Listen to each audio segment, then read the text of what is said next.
नमस्कार दोस्तों, आप सभी का स्वागत है। आपके अपने YouTube चैनल मानव जीवन में दोस्तों लाइफ में सभी आगे बढ़ना चाहते हैं और लाइफ में आगे बढ़ने के लिए हमें रोज ही कुछ नया सीखना चाहिए और आगे बढ़ना चाहिए। तो चलिए आज की प्रस्तुति शुरू करते हैं। श्री शिवाय नमस्तुभ्यम, हर हर महादेव। दोस्तों, आप सभी लोग जानते हैं कि 25 फरवरी 2025 यानी मंगलवार को पड़ रही है फाल्गुन महीने की प्रदोष तिथि। और दोस्तों, ये वो तिथि है जो फाल्गुन महीने में पड़ने वाली सबसे बड़ी तिथि है, क्योंकि यह मंगलवार के दिन पड़ रही है और इसे भौम प्रदोष के नाम से जाना जाता है और इसका बहुत ही बड़ा और विशेष महत्व होता है। पूज्य गुरु जी ने कहा है, अगर कभी भी मौका लग जाए और फाल्गुन महीने का प्रदोष व्रत मंगलवार को पड़ जाए तो आप लोगों को 11 चावल दाने का उपाय तो अवश्य ही करना चाहिए। इन दोनों का संयोग बहुत ही कम आता है। और दोस्तों, पूज्य गुरु जी ने अपनी शिव महापुराण की कथा में बताया है, इस दिन आपको 11 चावल दाने वाला उपाय तो अवश्य ही करना चाहिए, क्योंकि ऐसा दिन पूरे साल में सिर्फ एक ही बार आता है। और दोस्तों, आप सभी लोग जानते हो कि प्रदोष व्रत का अगर सबसे बड़ा कोई उपाय है तो वो 11 चावल के दाने वाला उपाय है। तो दोस्तों, इस फाल्गुन महीने के प्रदोष के दिन आप लोगों को इस 11 चावल दाने वाले उपाय को जरूर करना है। बहुत सारे लोग होंगे जिन लोगों ने इस उपाय को न किया हो, मतलब पूरा साल निकल गया और उन्होंने किसी भी दिन इस 11 चावल दाने वाले उपाय को न किया हो। पर दोस्तों, आपके पास एक आखिरी मौका बचा हुआ है, जो कि 25 फरवरी के दिन है। तो इस दिन आप लोगों को इस वाले उपाय को जरूर कर लेना है।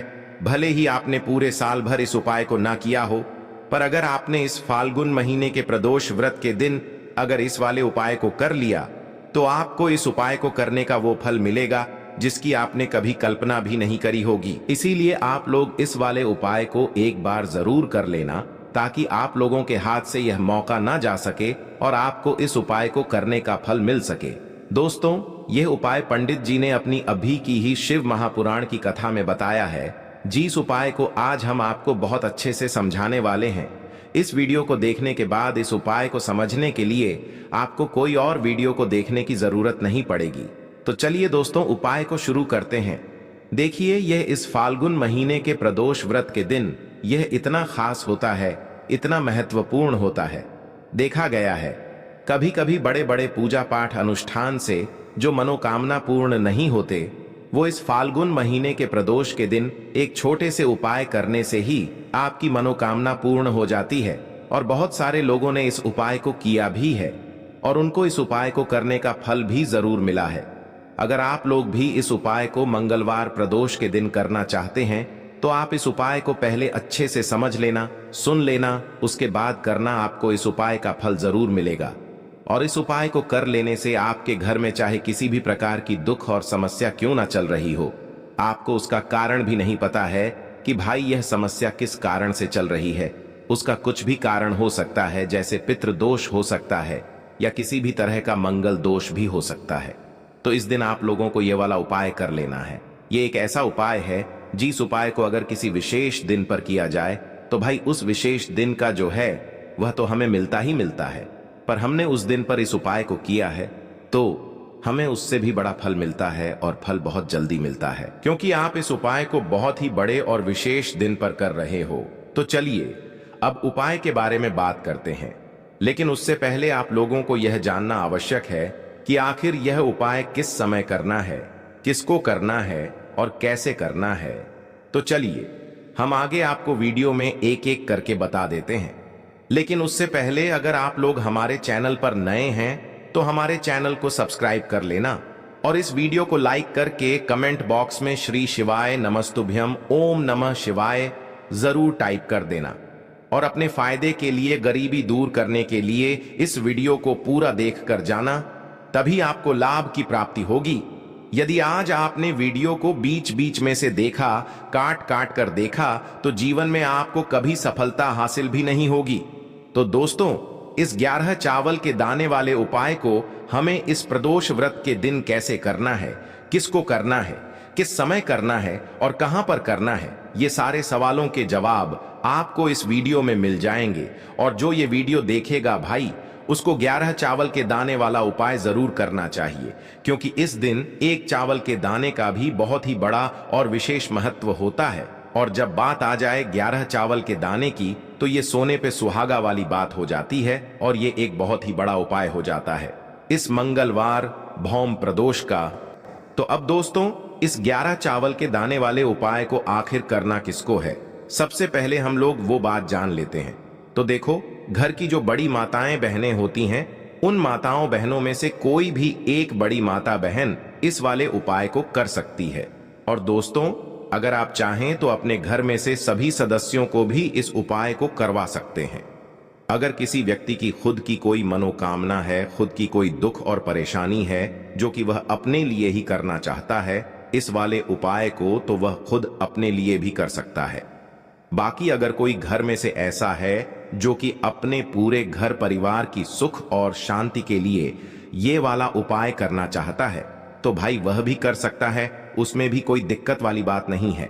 कहने का मतलब यह है कि इस उपाय को हर एक सदस्य भी कर सकता है और पूरे घर परिवार के सदस्य के लिए घर की बड़ी माताओं बहनों में से कोई एक माता बहन भी कर सकती है। माताएं बहनें अगर घर में उपस्थित न हो या वो यह वाला उपाय न कर पा रही हो, तो फिर घर का कोई बड़ा सदस्य भी इस 11 चावल के दाने वाले उपाय को कर सकता है, चाहे फिर वह पुरुष ही क्यों ना हो, उसमें कोई भी दिक्कत वाली बात नहीं है। अब दोस्तों, इस 11 चावल के दाने वाले उपाय को हमें करना कहां पर है? हमें इसे शिव जी के मंदिर में जाकर करना है। बहुत सारे लोग प्रश्न करते हैं हर एक उपाय को करते समय, क्या हम इस उपाय को घर पर कर सकते हैं? तो इस वाले उपाय को आप घर पर नहीं कर सकते हो। इस वाले उपाय को करने के लिए आपको शिव जी के मंदिर ही जाना पड़ेगा। उसके बाद में दोस्तों, जो अगला प्रश्न निकल कर आता है वो यह आता है इस उपाय को लेकर कि आखिर इस उपाय को हमें किस समय करना है, सुबह के समय करना है कि शाम के समय करना है। तो देखो, इस वाले उपाय को आप लोग सुबह के समय भी कर सकते हो और शाम के समय प्रदोष काल में भी कर सकते हो। अब अगर आप पूछो कि भाई सबसे उत्तम समय कौन सा रहेगा इस 11 चावल के दाने वाले उपाय को करने का, तो हम आपसे बस यही कहेंगे कि इस उपाय को आप सुबह के समय करेंगे तो ज्यादा बेहतर होगा। बाकी अगर प्रदोष काल शाम के समय भी करेंगे तो भी अच्छा होगा, उसमें कोई भी दिक्कत वाली बात नहीं है। तो अब दोस्तों, जो अगली सबसे बड़ी और महत्वपूर्ण बात आती है वो यह आती है कि सुबह अगर हम उपाय को करेंगे तो हमें कितने बजे से लेकर कितने बजे तक के बीच में करना है, और शाम के समय प्रदोष काल में करेंगे तो हमें कितने बजे से लेकर कितने बजे के बीच में करना है। तो देखो, सुबह जितनी जल्दी हो सके आप उपाय को करने की कोशिश करना।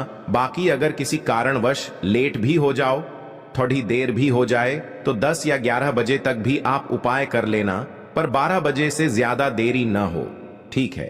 इस बात का ध्यान रखना। उसके बाद में दोस्तों, अगर शाम के समय प्रदोष काल की बात करें, प्रदोष काल का जो समय होता है वो शाम के 6 बजे से शुरू हो जाता है। मतलब शाम के 6 बजे से लेकर 7 बजे के बीच का जो समय होता है, यह समय प्रदोष काल का समय होता है। पर अभी जो मौसम चल रहा है, इस मौसम में जो है शाम बहुत देरी से होती है।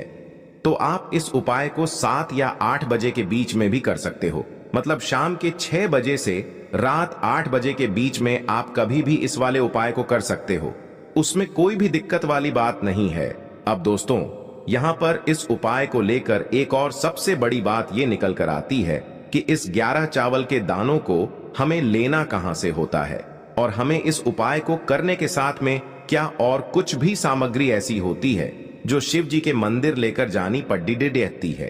तो देखो, यहां पर हम आपको बता दें, सबसे पहले आप लोग ये जान लो कि यह जो 11 चावल के दाने वाला उपाय है, सिर्फ और सिर्फ आप उपाय की सामग्री लेकर कभी भी शिव जी के मंदिर मत जाना, क्योंकि हमें भगवान के सामने यह नहीं दर्शाना है कि अगर हम भगवान शिव जी के मंदिर आए हैं तो अपने फायदे के लिए आए हैं। तो इसलिए जो भी पूजन सामग्री है, उपाय सामग्री है, 11 चावल के दाने, इसके साथ में आपको पूजन सामग्री भी जरूर लेकर जाना है।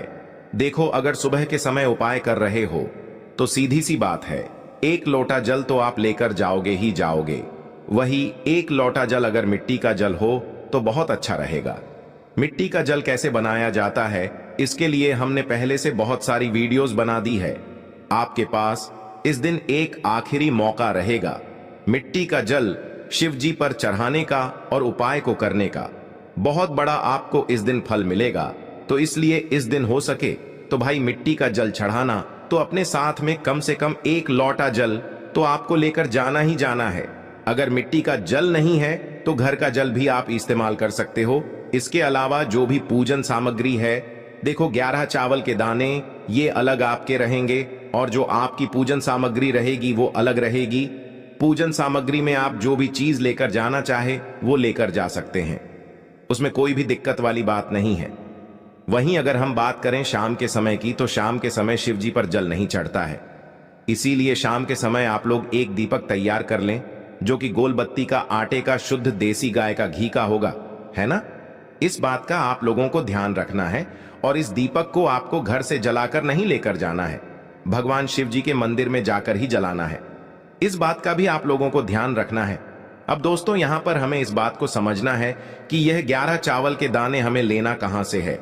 क्या हमें दुकान से लेकर आना है या हमें अपने घर से लेना है या कहां से लेकर आना है और कौन से चावल लेना है, क्योंकि चावल भी बहुत प्रकार के होते हैं। तो देखो इन सभी सवालों के जवाब आप लोग एक बात में सुन लो कि भाई ये जो उपाय है, इस उपाय में आपको ये नहीं देखना है कि भाई कौन से चावल है कौन से चावल नहीं है। बस जो भी चावल ले रहे हो वो चावल का दाना सबूत होना चाहिए, मतलब साबुत होना चाहिए, टूटा हुआ नहीं होना चाहिए, कटा पिटा नहीं होना चाहिए। ये बात आपको ध्यान रखना है। बाकी आपका चावल बासमती हो या सादा चावल हो या कोई सा भी चावल हो, उसमें कोई भी दिक्कत वाली बात नहीं है। तो सीधी सी बात है कि आपके घर के रसोई घर में जहां पर आप भोजन बनाते हो, वहां पर जो भी चावल आपके उपस्थित हो, उन चावलों में से अपनी एक कटोरी भर लेना या एक मुट्ठी चावल अलग से निकाल कर रख लेना, क्योंकि हम 11 चावल ही यहाँ पर इस उपाय में लेने वाले हैं, तो हमें यह चावल के दाने गिनकर निकालने पड़ ढेंगे। इस बात का आप लोगों को ध्यान रखना है। तो अपने उस चावल की कटोरी में से या चावल में से 11 ऐसे चावल के दाने आप लोग निकाल लो जो कि टूटे हुए ना हो, कटे पिटे ना हो, जिनमें कोई दाग ना लगा हुआ हो, है ना। अच्छे साबुत चावल के दाने 11 दाने आप लोग निकाल कर रख लो और इन्हें किसी भी एक कागज की पुड़िया में या किसी एक छोटी सी कटोरी में आप लोग रख लो, ताकि यह सुरक्षित रहे। आपके एक भी चावल का दाना इधर उधर ना हो और आपका उपाय भी पूरा अच्छे से हो जाए। तो भाई जैसे ही आपका उपाय की जो सामग्री है, 11 चावल के दाने ये तैयार हो जाते हैं, उसके बाद मैं आपको जो भी अपनी पूजन सामग्री है, सुबह के समय कर रहे हो तो एक लौटा जल या पूजन सामग्री जो लेकर जाना चाहो उसकी भी तैयारी कर लेना। और शाम के समय जा रहे हो तो भाई अपना जो दीपक है उसे तैयार कर लेना, ठीक है। और उपाय को करते समय शुद्धता का विशेष रूप से ध्यान रखना, ठीक है। सुबह सुबह स्नान करने के बाद ही उपाय को करने की आप लोग तैयारी करना। उसके बाद अगर शाम के समय की बात करें तो शाम के समय आपको स्नान करने की जरूरत नहीं है, पर शुद्धता का ध्यान रखना है। आपको स्नान तो नहीं करेंगे, आप हाथ मुंह धोकर भी इस वाले उपाय को शाम के समय प्रदोष काल में कर सकते हैं, इसमें कोई दिक्कत वाली बात नहीं है। तो आप अपने उपाय की पूरी सामग्री तैयार करके आपके पास ही में जो आपका शिव मंदिर हो वहां पर पहुंच जाइए। सबसे पहले शिव मंदिर में जाकर आप लोगों को उपाय नहीं करना है, पहले भगवान के दर्शन करना है, भगवान से आशीर्वाद प्राप्त करना है, फिर शिव जी की शिवलिंग के पास में आना है। शिवलिंग के पास में आने के बाद आप जो पूजन सामग्री लेकर आए हुए हैं, जैसे कि सुबह गए हुए होंगे तो एक लौटा जल और जो भी पूजन सामग्री लेकर आए हैं आप उनसे भगवान शिव जी की पूजन कीजिए। सबसे पहले तो एक लौटा जल ही चढ़ेगा, उसके बाद में आपकी पूजन सामग्री चढ़ेगी। उसके बाद में अगर दोस्तों शाम के समय अगर आप इस उपाय को कर रहे हो तो अपने साथ में कम से कम एक जो दीपक है गोल बाती का जो आप अपने साथ में लेकर गए हो, उस दीपक को मंदिर में जाकर अपनी माचिस से जलाना है और उस दीपक को शिवलिंग के पास में रखना है, ठीक है। इस दीपक को रखने के बाद ही आप लोगों को अपना ये वाला उपाय शुरू करना है। और दीपक को ज्यादा पास में मत रखना, वैसे भी गर्मी पड़ रही है, भगवान शिव जी को आंच नहीं लगनी चाहिए, है ना। तो भाई जैसे ही आपकी पूजा अर्चना हो जाती है, आप भगवान शिव जी को प्रसन्न कर लेते हैं, उसके बाद में शिवलिंग के पास ही में आप कहीं पर बैठ जाइए, सामने या आसपास जिस जगह पर आपको बैठना हो वहां पर बैठ जाइए और अपने वह 11 चावल के दाने अपने सामने निकाल कर रख लीजिए, क्योंकि अब यहाँ पर उपाय को यहाँ पर करने की आपको तैयारी करना है। और इस तरीके से जब आप उपाय करेंगे, पूजन सामग्री करने के बाद, पूजन अर्चना करने के बाद, तो आपको उपाय का फल बहुत जल्दी और बहुत बढ़ा होकर मिलेगा। तो अपने 11 चावल के दाने अपने सामने निकाल कर रख लेना। और यह जो उपाय है यह आपकी सीधे हाथ की हथेली से होगा, इसलिए इस बात का भी विशेष रूप से ध्यान रखना है। तो सीधे हाथ की हथेली का प्रयोग करके ही आप लोग अपना इस वाले उपाय को करना। पर अपने सामने जो भी आपकी कागज की पुड्डियां है उसको खोल कर रख लो, या कटोरी है तो भाई उसे अपने सामने रख लो और अपने वह 11 चावल के दाने निकाल लो। ठीक है। उसके बाद में दोस्तों अब आपको क्या करना है कि शिवलिंग आपके सामने होगी, तो आपने वह 11 चावल के दाने एक एक करके आपको शिव जी के शिवलिंग के ऊपर चढ़ाना है। कहां पर चढ़ाना है? शिवलिंग के ऊपर चढ़ाना है, और कहीं पर भी नहीं चढ़ाना है। आपको अपने हथेली से तो शिवलिंग के ऊपर चढ़ना है, भले ही फिर वो अपने आप जलाधारी पर गिर जाए या मतलब वहीं पर गिर जाए, उसमें कोई दिक्कत वाली बात नहीं है, पर आप चढ़ाओ शिवलिंग के ऊपर ही। तो आपको क्या करना है, अपना पहला चावल का दाना उठाना है, श्री शिवाय नमस्तुभ्यम बोलना है और शिवलिंग पर चढ़ा देना है। इसी तरीके से दूसरा चावल का दाना उठा है, शिवलिंग पर चढ़ाना है और मंत्र बोल देना है। और फिर तीसरा चावल का दाना उठाना है, श्री शिवाय नमस्तुभ्यम बोलना है और चढ़ा देना है। इसी प्रकार से आपको पूरे 11 चावल के दाने एक एक करके शिव जी के शिवलिंग के ऊपर चढ़ाना है और भगवान से प्रार्थना करते जाना है। मतलब प्रार्थना तो आपको आखिरी में करना है, पर हर एक चावल के दाने को चढ़ाते समय श्री शिवाय नमस्तुभ्यम जरूर बोलना है। उसके बाद ही में यह चावल का दाना शिवलिंग के ऊपर आपको चढ़ाना है। जैसे ही आपके 11 चावल के दाने शिवलिंग के ऊपर चढ़ जाते हैं, तो भाई उसके बाद में आपको क्या करना है, भगवान से अपनी मनोकामना बोलना है। मनोकामना भी कब बोलना है? जब आपका 11 चावल का दाना आपके सीधे हाथ की हथेली में हो और आप उसे चढ़ाने के लिए जा रहे हो। श्री शिवाय नमस्तुभ्यम बोलकर उस आखिरी चावल के दाने को शिवलिंग के ऊपर चढ़ा देना और भगवान से फिर अपनी वह मनोकामना बोल देना, जिस मनोकामना के लिए आप लोग अपना यह वाला उपाय कर रहे हो। जिस भी दुख और परेशानी के लिए आप लोग अपना यह वाला उपाय कर रहे हो, उसके बाद में जैसे ही आप अपनी मनोकामना बोल देते हो, आपका यह वाला उपाय पूरा हो जाता है। पर दोस्तों, उपाय को करने के बाद आप लोगों को 2 मिनट भगवान शिव जी के मंत्र का जाप जरूर करना है। और मंत्र का जाप करने के बाद भगवान से एक और बार प्रार्थना करना है अपनी मनोकामना के लिए, या अपनी जो भी दुख और परेशानी है उसके लिए। इसके बाद में आप लोग भगवान को देखकर, भगवान से प्रार्थना करके, उनसे आशीर्वाद लेकर वहां से उठ सकते हैं और अपने घर पर जा सकते हैं। बस दोस्तों, यहां पर यह वाला उपाय पूरा हो जाता है। इस तरीके से जो भी व्यक्ति छोटी छोटी चीजों का ध्यान रखते हुए इस 11 चावल के दाने वाले उपाय को करेगा, निश्चित सी बात है उसे उसकी मनोकामना जल्द ही पूर्ण होगी और जो भी दुख और परेशानी है वो भी बहुत ही जल्दी दूर होंगे। आज के लिए बस इतना ही इस वीडियो में दी गई जानकारी। अगर आपको अच्छी लगी हो तो प्लीज हमारे चैनल मानव जीवन को सब्सक्राइब करें, लाइक करें और हमारे वीडियो में अंत तक बने रहने के लिए धन्यवाद।